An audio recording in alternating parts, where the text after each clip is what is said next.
Bismillahirrahmanirrahim. Assalamualaikum warahmatullahi wabarakatuh. Selamat pagi. Perkenalkan, nama saya Kurnia SE. Nomor peserta 20.0118989885. Nomor induk mahasiswa 22010392185726, merupakan salah satu mahasiswa pendidikan profesi guru periode 4 kategori 1 tahun 2022 jurusan pendidikan akuntansi di Universitas Negeri Surabaya yang akan melakukan uji kinerja pada tanggal 5 Oktober 2022 di SMK Yapis Teminabuan, Kabupaten Sorong Selatan, Papua Barat. Terima kasih.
Sebelum kita mulai materi ya. Oke, apa kalian sudah siap? Sudah rapi? Sudah rapi. Sudah bersih? Sudah rapi. Sudah siap belajarnya? Siap. Oke. Untuk memulai pembelajaran minggu hari ini, kita buka dengan doa. Siapa yang bisa memimpin doa? Saya, Ibu. Oke, silakan.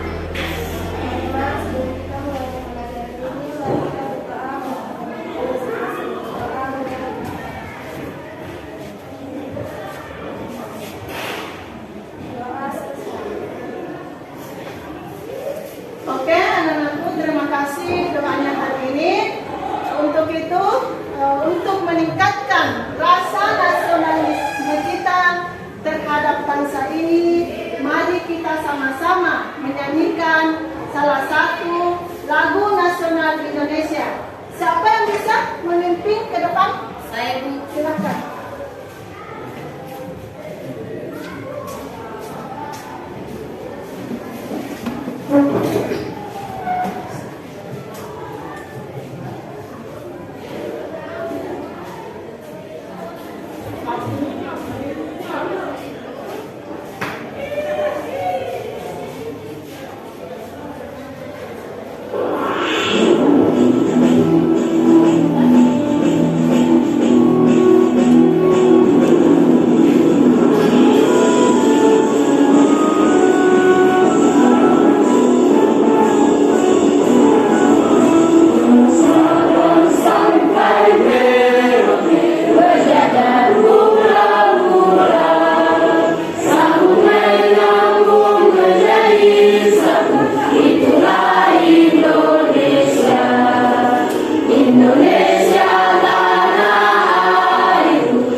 Agustina Mawai.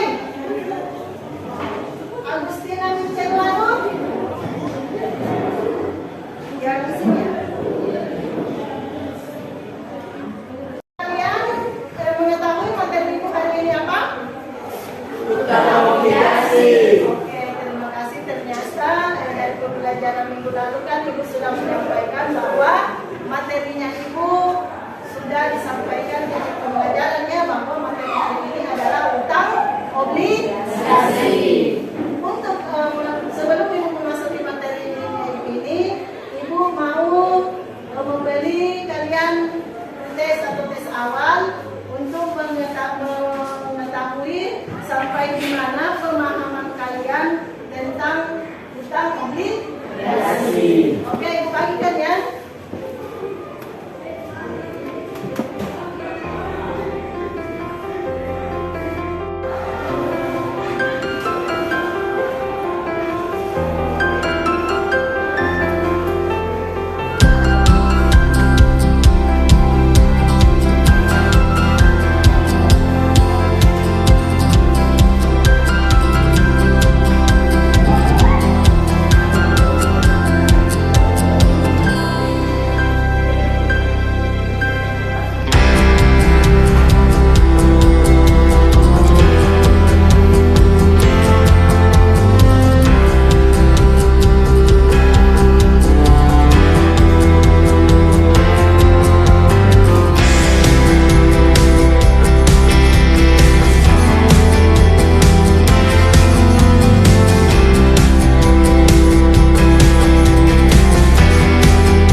obligasi. Adapun tujuan pembelajarannya itu hari ini yang pertama adalah kalian mampu menganalisis pengertian utang obligasi. Yang kedua adalah kalian mampu menggolongkan jenis-jenis utang obligasi. Yang ketiga adalah kalian mampu menganalisis keuntungan dan kerugian dari utang obligasi. Dan yang ketiga adalah yang keempat adalah kalian mampu melakukan pencatatan utang obligasi yang terdiri dari tiga. Yang pertama adalah pencatatan utang obligasi kurs nilai nominal, dan yang kedua adalah pencatatan utang obligasi kurs di bawah nilai nominal, dan yang ketiga adalah pencatatan kurs obligasi di atas nilai nominal. Apa kalian bisa pahami? Oke, terima kasih. Lanjut ya. Adapun nanti manfaat pembelajaran dari ibu ini adalah ketika nanti kalian sudah selesai di SMK, terus melanjutkan kuliah dan kalian terjun di dunia kerja, itu nanti kalian bisa mendapatkan manfaat dari pembelajaran hari ini. Apalagi ketika nanti kalian mendapat pekerjaan dan ditempatkan misalnya ya di perusahaan atau di bank-bank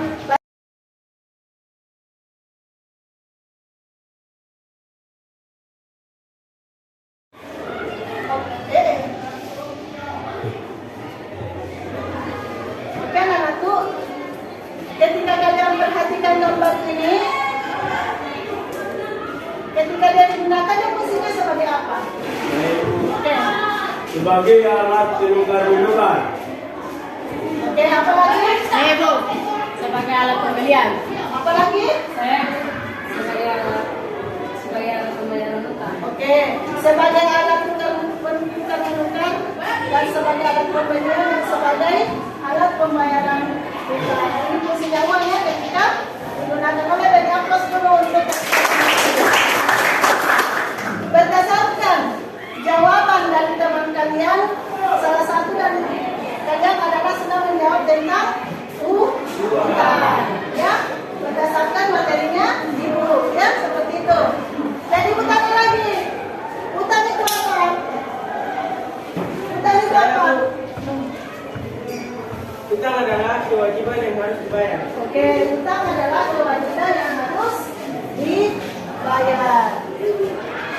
Oke, berdasarkan itu, jadi materinya itu hari ini adalah utang obligasi.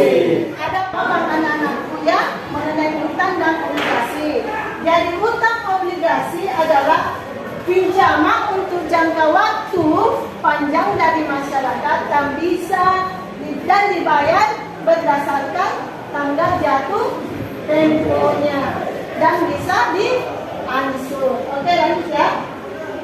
Oke, anakku, di tujuan tadi Ibu sudah menjelaskan bahwa kalian harus mampu menggolongkan jenis-jenis utang obligasi. Jadi yang jenis-jenis utang obligasi itu ada berapa? 4. Yang pertama, Ditinjau dari jatuh tempo. yang kedua, Ditinjau dari dana. yang ketiga, Ditinjau dari bentuknya. yang keempat. Ditinjau dari pembayarannya.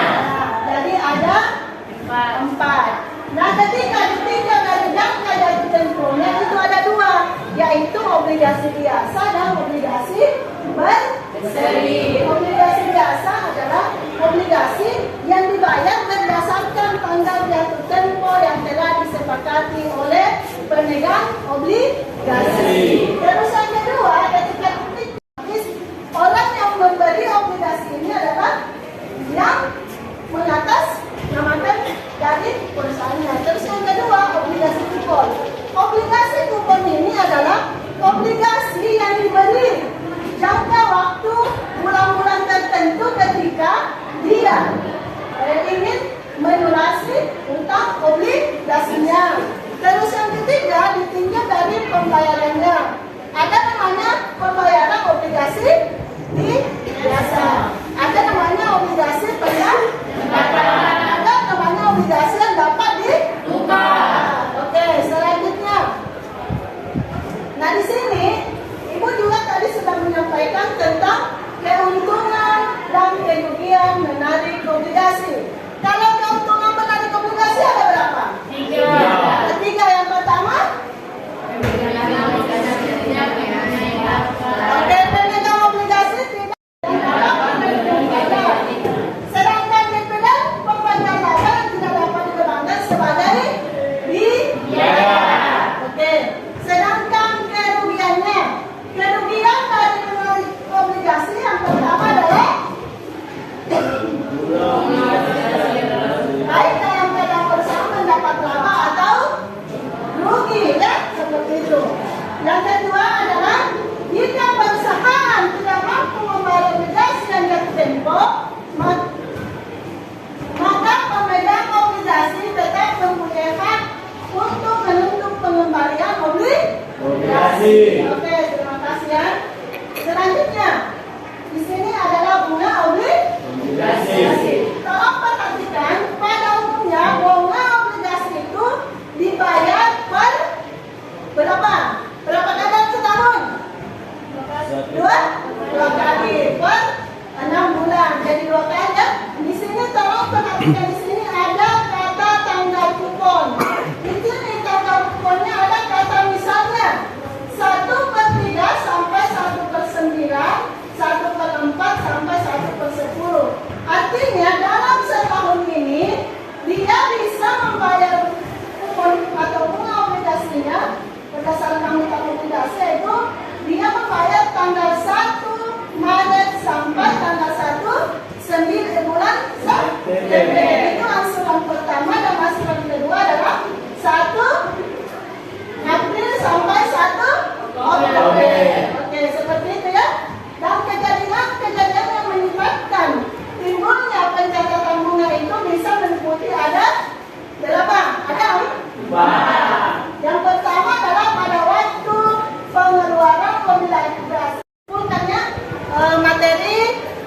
penjualan obligasi di sini.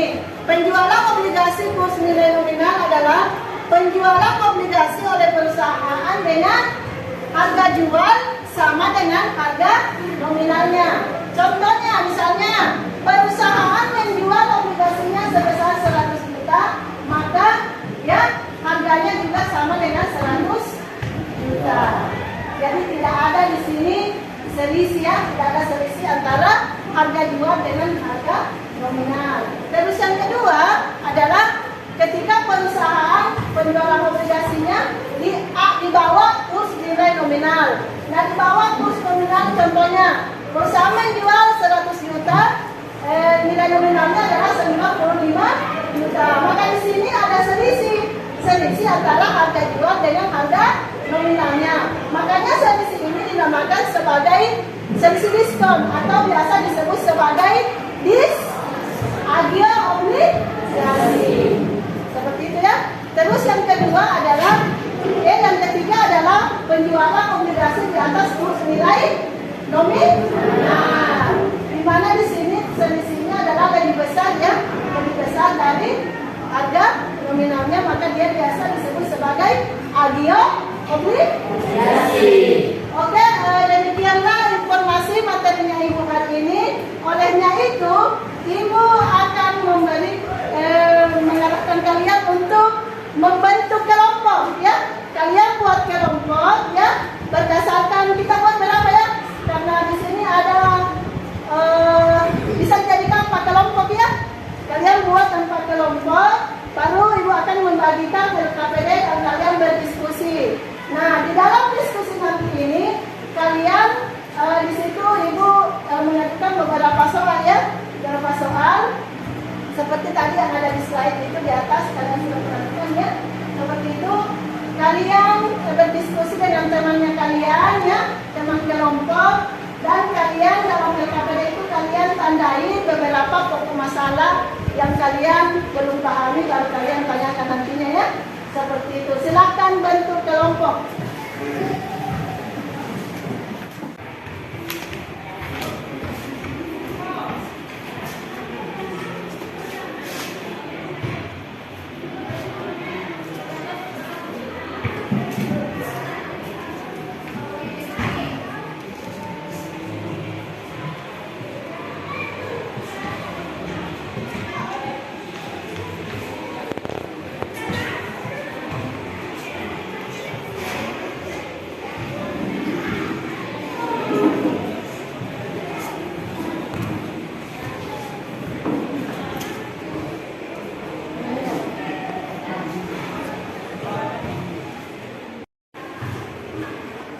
Baiklah anakku, apakah diskusi kelompok kalian ada masalah atau ada yang ingin ditanyakan? Seperti itu, berdasarkan LKPD yang Ibu bagikan ke kalian, ada yang mau bertanya?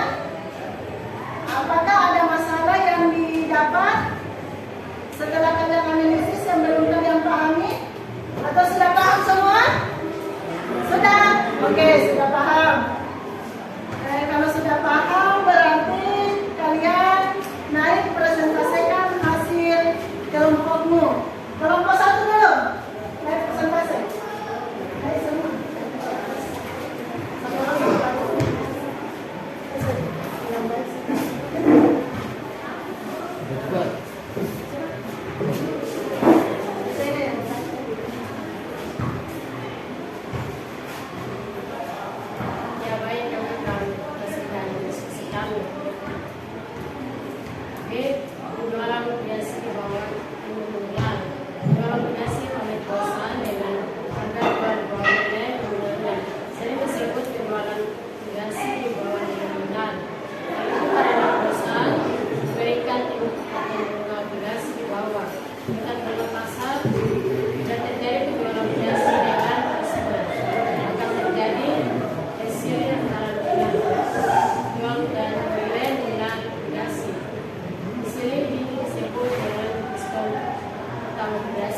Oke, dari aplaus dulu.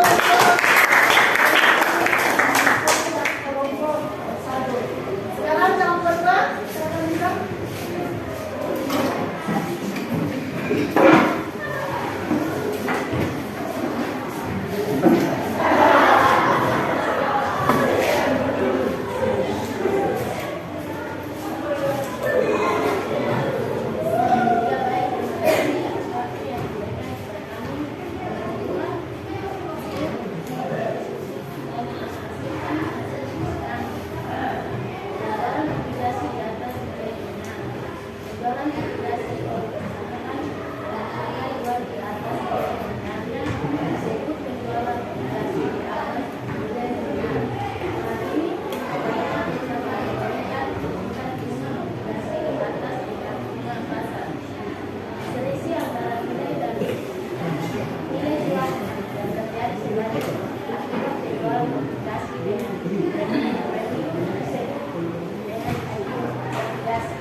melaporkan hasil diskusi kami.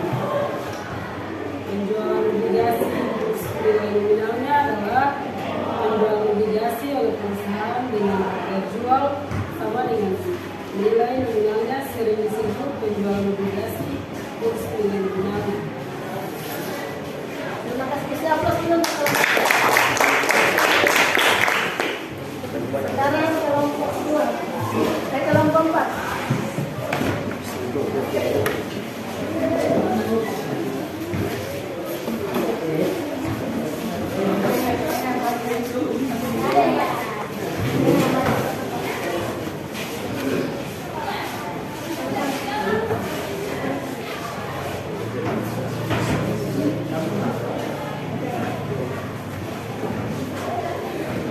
Oke, baik teman-teman, kami dari kelompok 4 mau menyampaikan hasil diskusi kami. Penjualan obligasi di atas nilai nominal. Penjualan obligasi oleh perusahaan dengan harga jual di atas nilai nominalnya disebut penjualan obligasi di atas nilai nominal.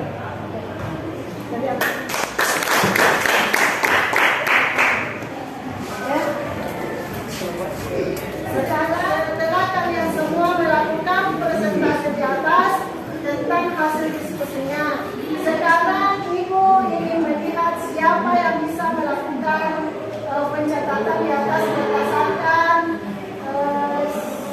nilai obligasi di bawah nilai nominal dan obligasi di bawah di atas nilai nominal. Kalau bisa melakukan saya itu dokumen.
Baiklah anak-anakku sekalian, karena kalian sudah melakukan diskusi kelompok dengan kelompok masing-masing, sudah menganalisis masalah dan sudah mempresentasikan di depan masing-masing.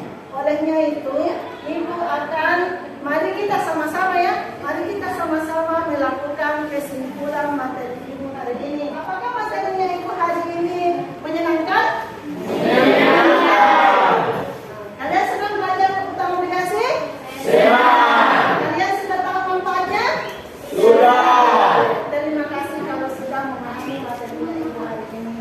Untuk itu, sebelum Ibu tutup materinya Ibu ya, seperti Ibu akan sekarang kasih kembali posisi meja seperti sebelumnya, karena Ibu akan melakukan post test untuk melihat bagaimana kemampuan kalian setelah mengikuti materi ini. Oke?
Asik, asik, jurus.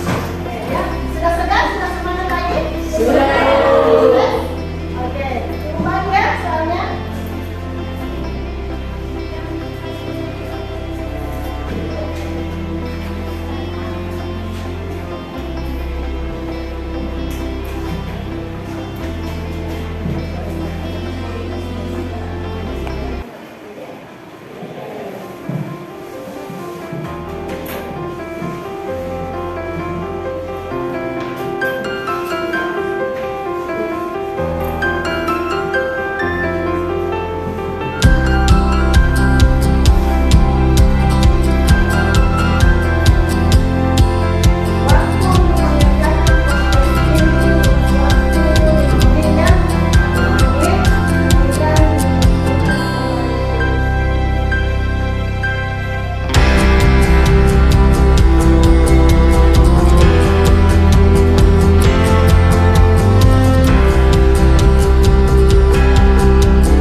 bisa ya, bisa browsing di internet atau bisa kalian ke perpustakaan untuk membaca tentang utang hipotek di buku akuntansi keuangan kelas 12 ya, tentang ini bukunya Erlangga ya. Itu. Untuk itu anak-anak sekalian, mari